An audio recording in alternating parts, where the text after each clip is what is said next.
El convenio ha sido difícil ¿por qué? Porque el convenio tenía, en principio, pues tenía un origen que no era muy bueno. Teníamos un convenio precedente, que el convenio precedente era un convenio que había empezado día 1 de abril del año 2011 y había terminado día 31 de marzo del año 2013.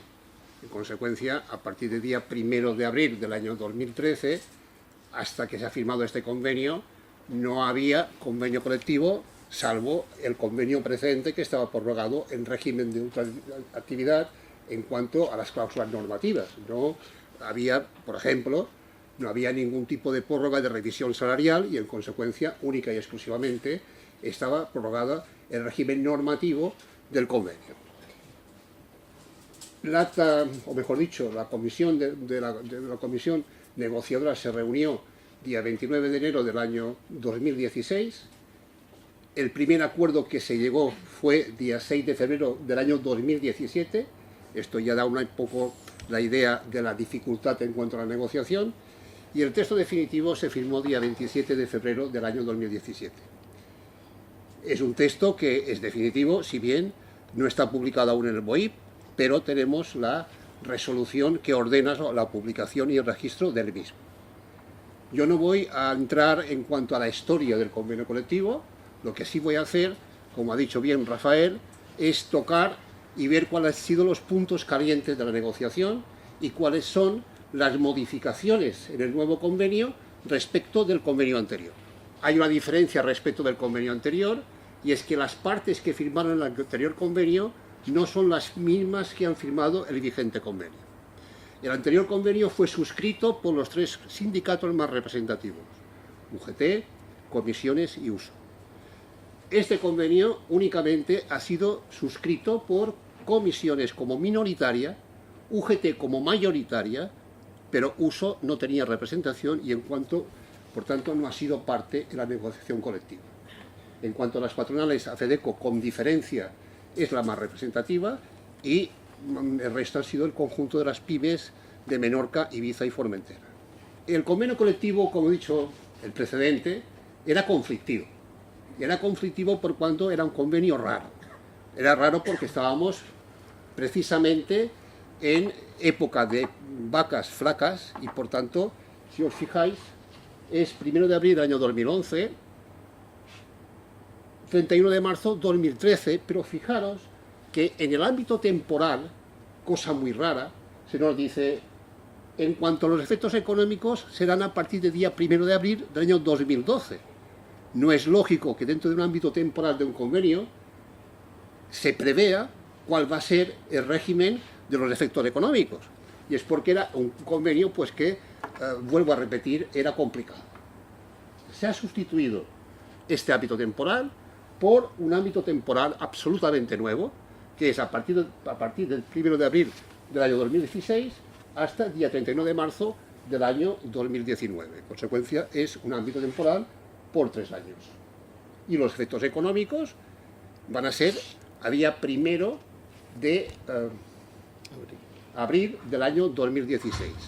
Por tanto, si os fijáis, estamos, que he dicho al principio, que desde el día 31 de marzo del año 2013 no teníamos ningún tipo de cláusula revisoria salarial, y si los efectos del convenio colectivo es a partir del día 1 de abril del año 2016, significa que no hay efecto retroactivo en cuanto a los salarios alguno.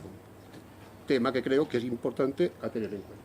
Hay 2 grandes categorías de trabajadores: hay los trabajadores por duración determinada y los trabajadores por duración indefinida. En cuanto a la duración determinada, teníamos un periodo de prueba de 6 meses para los grupos cuarto y quinto. Si eran inferiores a 6 meses, 15 días de periodo de prueba. Si eran indefinidos, también un periodo de prueba de 6 meses. Modificación: contrato de duración determinada más de 6 meses, grupo cuarto y quinto ha pasado de 6 a 3. Los de menos de 6 meses se queda con 15 de duración determinada. Indefinidos, de 6 pasa a 3. En el año 2003 sale una famosa ley, que es la ley 1/2002, sobre la ley de fondo de pensiones. Esta ley de fondo de pensiones, en principio, lo que venía era a modificar una transposición de una directiva comunitaria que era la 897/1980, que modificaba la ley del año 1987 sobre la protección de los trabajadores para el caso de insolvencia de las empresas. En definitiva, en principio, nosotros teníamos un artículo en el convenio colectivo que era el artículo que nos hablaba de las ayudas por jubilación. Y claro, una ayuda por jubilación frente a un fondo de pensiones, hay un abismo. Nosotros jamás en la vida nos pensábamos que estaríamos afectados por esta ley 1/2002 que nos hablaba del fondo de pensiones. El fondo de pensiones está previsto para aquellas empresas que hacen un descuento a sus trabajadores, pues ponen en el fondo, le hacen un rato de retención, lo ponen en el fondo y va acumulando un capital para el trabajador. Y esto lo que quería el Ministerio era externalizar estos fondos de pensiones para que en el supuesto de que las empresas hiciesen suspensión de pagos, quiebra o una figura concursal, los trabajadores no quedaban desprotegidos frente a este fondo de pensiones que habían ido acumulando. Lógico, pero una ayuda por jubilación, que además esta ayuda por jubilación venía de la antigua ordenanza laboral de comercio del año 1960 y pico, no tenía nada que ver. Pero bueno, el Ministerio, como esto dependía de la Dirección General de Seguros, del Ministerio de Hacienda, vio un nicho por allí y a todos los distintos convenios colectivos que tenían previstas ayudas por jubilación, pues dijeron, las ayudas por jubilación a externalizar. Nosotros pedimos, yo me acuerdo, informes en su día y todos los informes pues nos decían efectivamente esto es externalizable. Bien, el Banco Económico, es decir, la patronal, lo primero que hizo fue encargar estudios actuariales para saber qué o cuál era el coste de estas externalizaciones. Claro, ¿cuál fue la sorpresa? La sorpresa fue que el coste de esta externalización, de estas ayudas por jubilación previstas en el convenio colectivo, era brutal. Era brutal. Tanto era así que esta ley 1/2002, los agentes sociales, es decir, los sindicatos, hicieron una presión también muy grande al Ministerio para que la ley no entrase en vigor, y efectivamente no entró en vigor hasta el año 2008. ¿Y por qué no entró en vigor hasta el año 2008? Porque, claro, si nosotros resulta que en la mesa grande nos sentábamos y decíamos cuál era el coste de la externalización, es que no había posibilidad de incrementar salario alguno. Y de ahí que se tardó, pero al final se externalizaron aquellas ayudas por jubilación que quedaron en los convenios colectivos. ¿Cuál fue nuestra salida? Nuestra salida era buscar fórmulas para no externalizar. Es decir, las ayudas por jubilación que estaban previstas, sustituirlas por artículos, el 11 bis, que el Ministerio no nos hiciese externalizar las mismas. De ahí que en el año 2000, es decir, convenio 2002-2003, ya hubiese una disposición cuarta en el convenio colectivo que decía, en el supuesto de que entrase en vigor la ley 2001-2002, o la ley 1-2002 del fondo de pensiones, automáticamente el artículo 40, que era el que regulaba el fondo de pensiones, quedará sustituido por el 11 bis. Esto quedó en stand-by, pero se incorporó convenio tras convenio hasta el año 2008, en que el artículo 11 bis realmente quedó, porque se obligó a externalizar de forma definitiva las ayudas por pensiones. Este es un artículo que mucha gente, inclusive la Sala Social, que ha entrado en este artículo, pues no sabía la génesis y cuesta a veces entender de dónde viene. Viene de ahí. Bien, nosotros cuando hicimos la redacción en el año 2002-2003, eran épocas de vacas gordas, no de vacas flacas, y quizás no fue de la más afortunada la redacción que se hizo en su día, porque si os fijáis, pues cogimos dos parámetros. Los parámetros eran antigüedad, 15 años 10, y 60 o más años. Endavant. A partir de aquí, requisitos, 12 mensualidades, Claro, esto al principio pues no hubo polémica, pero de repente la comisión paritaria un día recibe pues del juzgado social de Ibiza, de oficio, que nos pronunciemos exactamente sobre el contenido de este artículo 11 bis y si un trabajador que se jubilaba, no por baja voluntaria, porque si os fijáis, era una indemnización por extinción de la acción laboral y siempre se hacía la referencia a baja voluntaria precisamente para eludir la palabra jubilación para que no nos hiciesen externalizar. Y se planteó en Ibiza el tema este y el juzgado social de Ibiza se dirige a la comisión paritaria diciendo cuál es el sentido de este 11 bis, le corresponde a un trabajador que se jubila las 12 mensualidades, no le corresponde y lógicamente aquí hubo pues una disparidad de criterios, como no puede ser de otra forma, entre la representación sindical y la representación empresarial. Nosotros dijimos que la causa de jubilación era una causa completamente distinta a la prevista en el artículo 49 frente a la causa voluntaria y dijimos que no, pero el juzgado social, lo que sí es cierto es que dio la razón al trabajador, se recurrió por parte de la empresa ante la sala social del TSJ nuestro y la sala social confirmó la sentencia y por tanto ya teníamos un poco el conflicto. Es decir, ya no son jubilaciones, ya no son bajas voluntarias y realmente esto a las empresas les resultaba muy gravoso. ¿Cuál ha sido el encaje de bolillos que hemos hecho? El encaje de bolillos que hemos hecho pues ha sido tener en cuenta otros parámetros. Primero, escogemos las antigüedades, pero sí tenemos en cuenta no 60 o más años, tenemos en cuenta la edad real de trabajador, 60, 61, 62, 63, 64, 65, hasta los 67.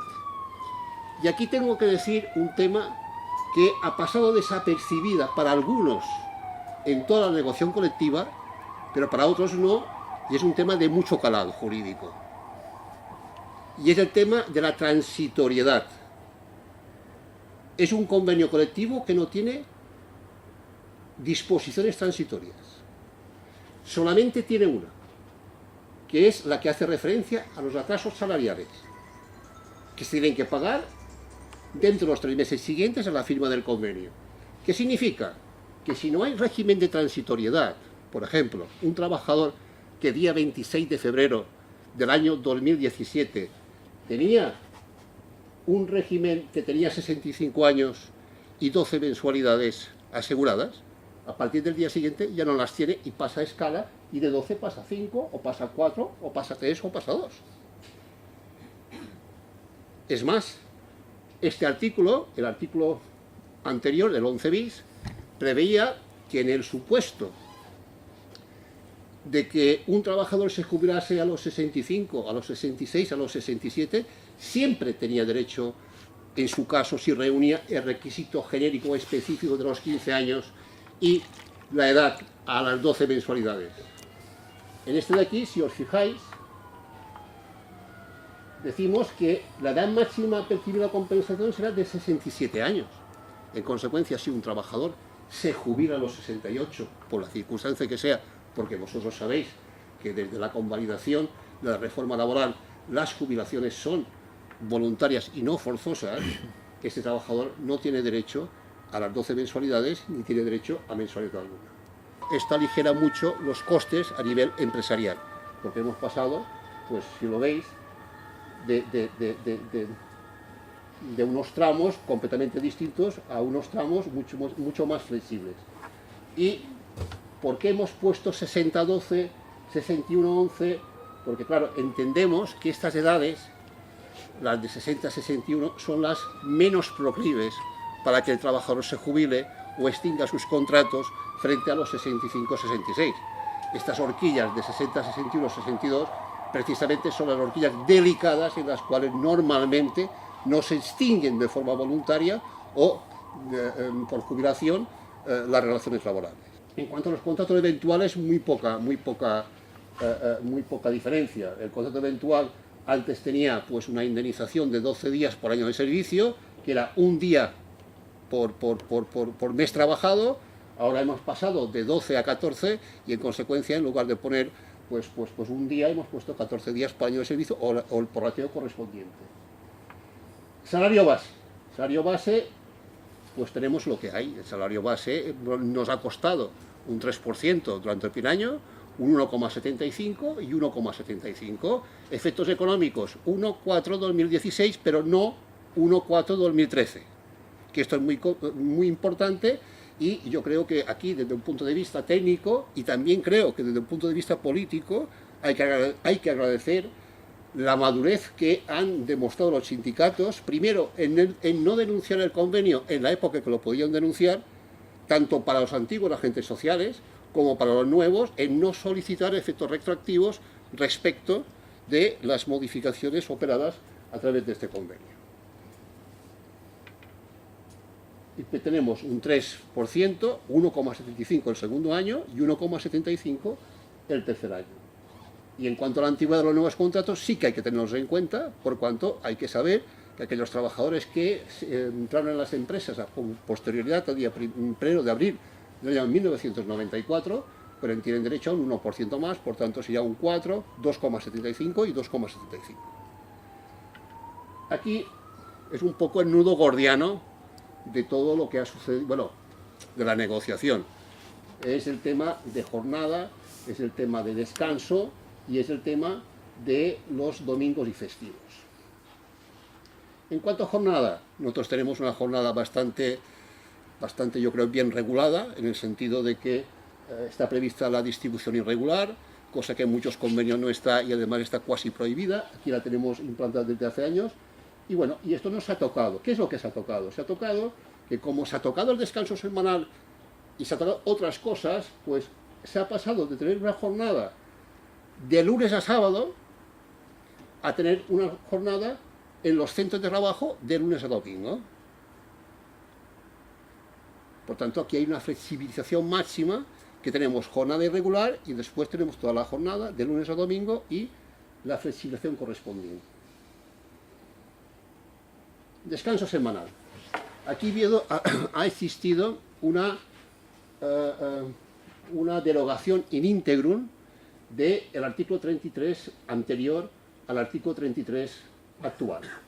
El artículo anterior, o mejor dicho, el convenio anterior, pues preveía que habría un día y medio ininterrumpido de descanso semanal, que el descanso semanal coincidiría pues sábado por la tarde y domingo, o lunes por la mañana, y hemos pasado a un régimen completamente distinto. ¿Y qué hemos dicho? Pues hemos dicho lo siguiente: centros de trabajo, no empresas, centros de trabajo de más de 10 trabajadores, o 10 trabajadores, o más, 2 días consecutivos, salvo pacto en contrario. Anuncio que, muy importante tener en cuenta, es que en ningún momento el convenio prohíbe los pactos individuales, ya sea a la entrada en el trabajo vía contrato de trabajo, ya sea novación contractual posterior. Cosa que sí prohíben otros convenios colectivos, que dicen se prohíben los pactos individuales frente a los colectivos. No. Aquí dice salvo pacto en contrario, pero en ningún momento se dice, y para esto se va a recabar la autorización del comité. No. Salvo pacto en contrario. En las empresas o centros de trabajo de menos de 10 trabajadores, 2 no tienen por qué ser consecutivos, pues ya lo prevé la misma norma. Menores de 18 años, y después aquí hay un apartado, que es el cuarto, que es el más inocuo de todos, pero es el más importante de todos. Porque en esta negociación colectiva nosotros no hemos tenido como enemigos el banco social, hemos tenido como enemigo el banco económico. Cuando digo el banco económico es la patronal, no digo la patronal nuestra, sino la lucha entre patronales. La pequeña, digamos, pymes no podían asumir el tema, o decían ellos, del tema de los 2 días de descanso, ya sea consecutivo o no consecutivo. Y bueno, y a partir de aquí lo que se hizo pues fue que se aceptó que en todos los centros de trabajo habrá un descanso semanal de 2 días, sin perjuicio de que por pacto entre la empresa o representantes legales de los trabajadores, o en su defecto, la mayoría de los afectados pudiesen regular una modalidad distinta de descanso semanal siempre y cuando se respetasen las normas de derecho necesarias. En definitiva, que si yo, aun siendo pequeño o siendo grande, llego a un acuerdo con la mayoría de afectados, que esto es una interpretación que li podem donar joc, podem manejar, o inclusive con el comité de empresa, yo puedo pasar de un régimen de 2 días a un régimen de día y medio, siempre y cuando yo respete las normas de derecho necesarias previstas en el estatuto. Esto para mí es muy importante. El régimen de transitoriedad que no existe, y este tema que es un tema de flexibilidad.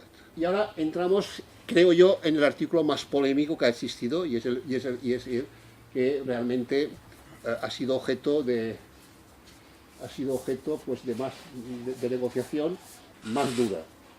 Para entender este artículo, porque hay que entenderlo, me voy a remitir a lo siguiente.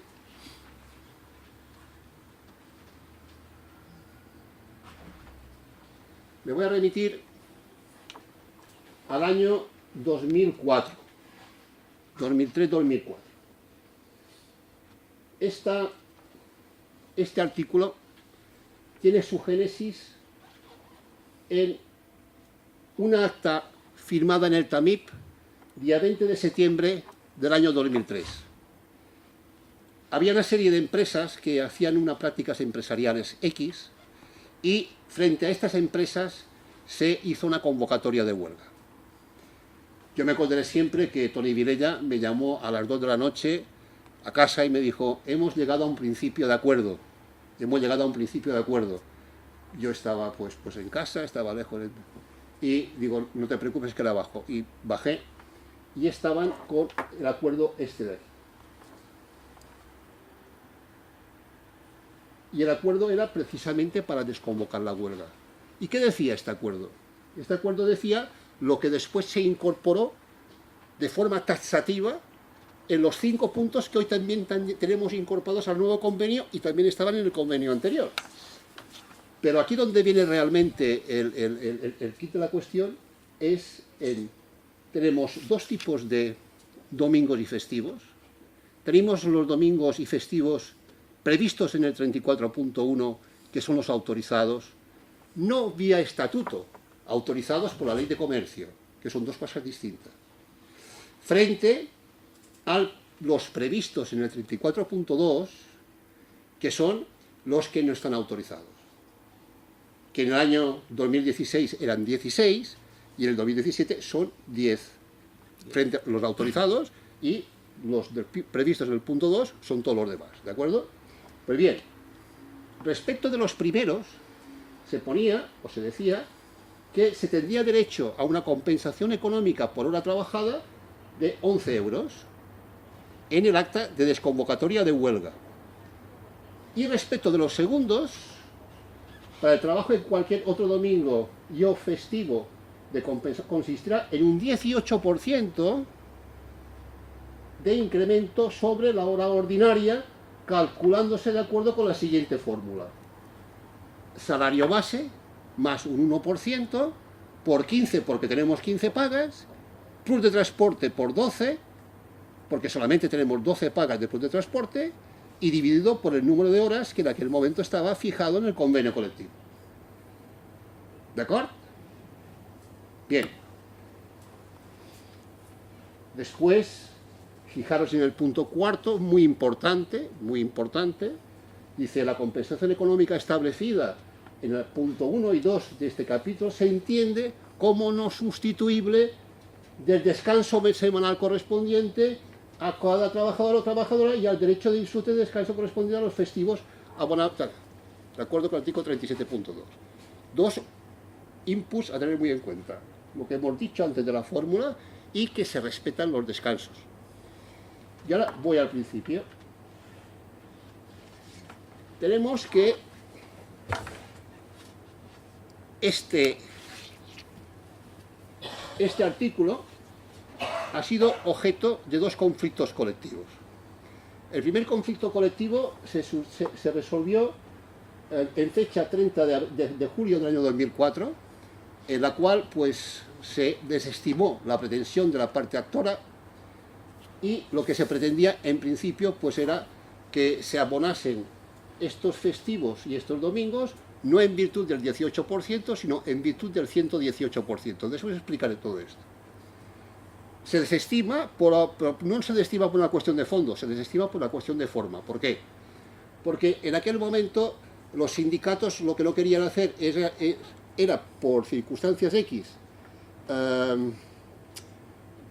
tocar la fibra sensible de alguna empresa, y lo único que quisieron fue demandar a las patronales, no a las empresas, a las patronales, diciendo o denunciando las prácticas empresariales.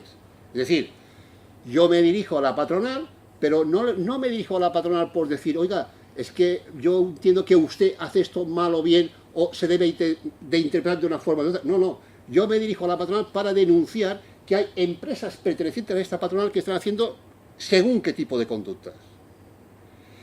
Yo me acuerdo que resolvimos este tema diciendo, oiga, yo no puedo ser como patronal, yo no sé qué tipo de prácticas se está llevando en aquella empresa, es una cosa ajena a mí.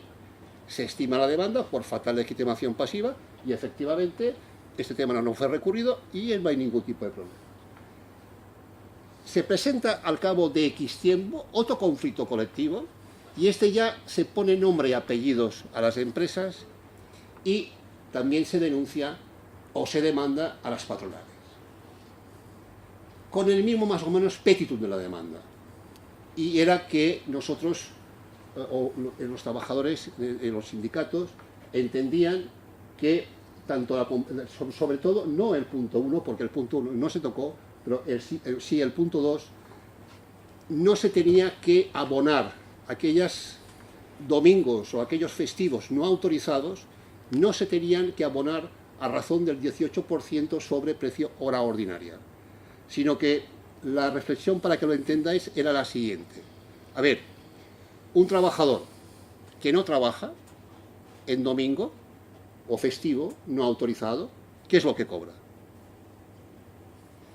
Cobra el precio de la ordinaria, porque un trabajador, cuando no trabaja en sábado, mejor dicho, en festivo, o no trabaja en domingo no autorizado, cobra igual, ¿o no?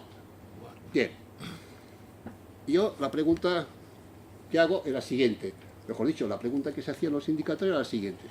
Pues mira, no tiene que ser así.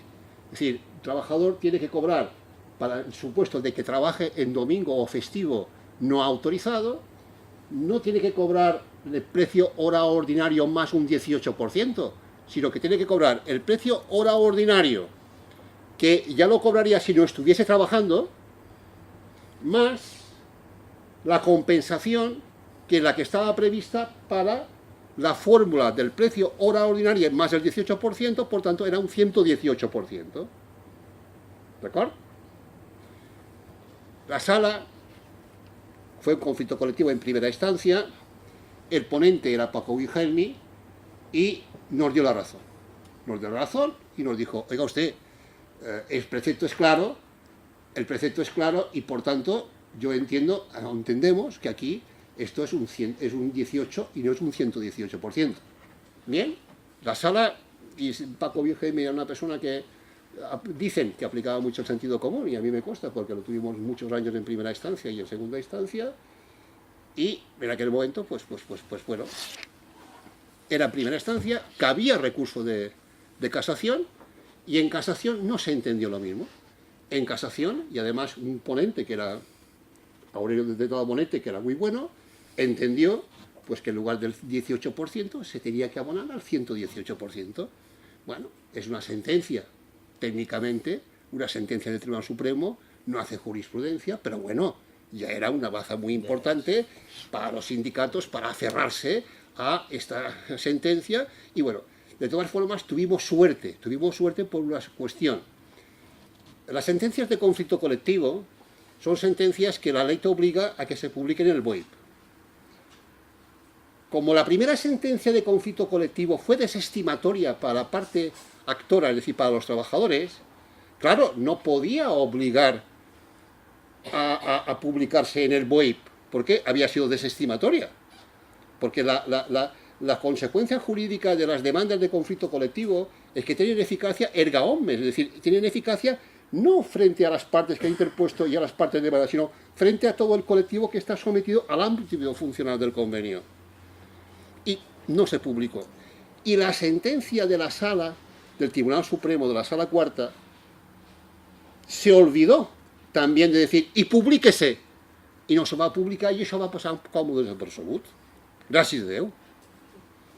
Pero bueno, los sindicatos lo sabían y esto estaba ahí y teníamos que ver cómo lo estábamos o cómo lo manejábamos a este asunto. Bien, esto quizás me he extendido un poco, pero yo creo que me tenía que extender para que lo entendieseis, ¿eh? Y ahora vamos al escenario que tenemos en estos momentos. Tenemos el escenario igual. Tenemos los domingos autorizados, en lugar de 16-10. Teníamos los domingos no autorizados con una compensación. Tenemos el descanso semanal, también está ahí. Pero después, el 5, ya le hemos puesto una traba. Y hemos dicho, esto no va a afectar a las empresas de 4 trabajadores y además a aquellos trabajadores que están en el punto 7 del artículo. Que este punto 7 o apartado 7 es de nueva creación. Y vamos a ver qué pasa. Y nos encontramos con lo siguiente. Dice, los trabajadores contratados a partir de la firma de este convenio que presten servicios en cualquier otro domingo y o festivo no previsto en el punto 1 del artículo 34, es decir, todos los demás, tendrán derecho a una compensación económica de 25 euros, domingo o festivo trabajado. 25 euros no hora, domingo o festivo trabajado, a jornada completa. Se entiende que un trabajador que trabaja 1 hora en festivo o domingo no va a cobrar lo mismo que un señor que trabaja 8 horas. Pues es una regla del 3. Sin perjuicio del descanso semanal. ¿De acuerdo? No obstante, lo anterior tendrá derecho a un incremento de precio hora ordinaria. Hemos cogido la misma fórmula, pero únicamente y exclusivamente la hemos incrementado en un 3%. ¿Entendido? Tenemos el precio hora ordinaria, que se calcula salario base más 1% por 15, plus de transporte por 12, dividido por 1.789, que es el número de horas. Esto es el precio de la ordinaria para todos los trabajadores. Para estos que trabajen en domingo o festivo no autorizado, la vamos a incrementar en un 3%, ¿de acuerdo? Y además lo vamos a compensar en 25 euros, y ojo, para todas las categorías profesionales. Para todas las categorías profesionales. No hacemos distinción de categorías.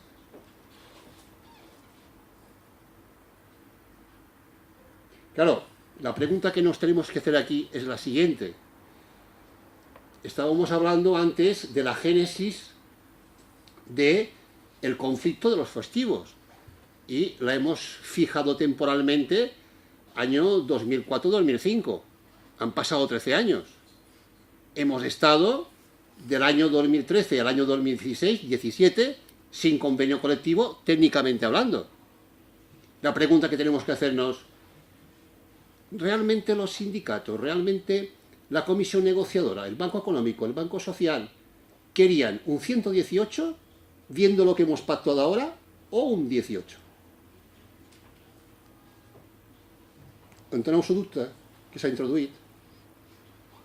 Porque claro, si hemos pasado de que había un 118 por una sentencia y ahora se pacta esto, es que estamos en las antípodas, estamos en la antítesis de lo que sabía de la sentencia. Por tanto, yo creo que la respuesta es más bien, estamos ante el escenario de lo que querían, era un 18, que era la aplicación del sentido común, porque se respetaba otro día de descanso, y no del 118. Yo creo que la prueba está en el tema que está ahí, que lo he apartado. La lactancia, como sabéis, de una persona que trabaja, tiene derecho pues, a reducir la jornada hasta un tope de 3 semanas para la jornada completa y 42 días para los de tiempo parcial. ¿Cuál era la problemática que nos encontrábamos? La problemática que nos encontrábamos es que se solicitaba las 3 semanas, se solicitaban los 42 días acumulables y ya se solicitaba la excedencia por maternidad. Cuando realmente esto está reñido, decís, oiga, usted, yo le doy la reducción porque usted sigue trabajando, porque está trabajando. Si usted está en excedencia, yo no te quedo nada. Pero lo hemos tenido que especificar porque era un foco de problemática. Nosotros teníamos un artículo, que era un artículo pues, que estaba ahí, con una excedencia voluntaria especial para los trabajadores que tenían una antigüedad de 1 año en la empresa y que podían gozar de una excedencia especial con reserva de puesto de trabajo de hasta 5 años, pero no existía limitación alguna. Y nos encontrábamos que había empresas, no centros de trabajo, empresas que tenían 30, 40, 25, 50 trabajadoras en esta situación de excedencia con reservas especiales. Y en el juego de las contraprestaciones hemos limitado y hemos dicho, no obstante lo anterior, la excedencia especial en los centros de trabajo, no empresas, centros de trabajo de más de 10 trabajadores que reúnen los requisitos, únicamente podrá ser disfrutada, ponemos una limitación como máximo por un 10% de los trabajadores de dicho centro. Si son 10, el 10% es 1, y si son 10, el 10% es 0,5, y hemos puesto la mitad o fracción superior igual a entero, 1, pero ya no es ilimitado como había. Hay una sola disposición transitoria única, no hay disposiciones transitorias, y sí hay una disposición derogatoria, que es que a la entrada en vigor del presente convenio queda derogado el precedente y todos los anteriores. Por tanto, el único escenario jurídico que tenemos en estos momentos es lo que tenemos, sin margen de transitoriedad alguna.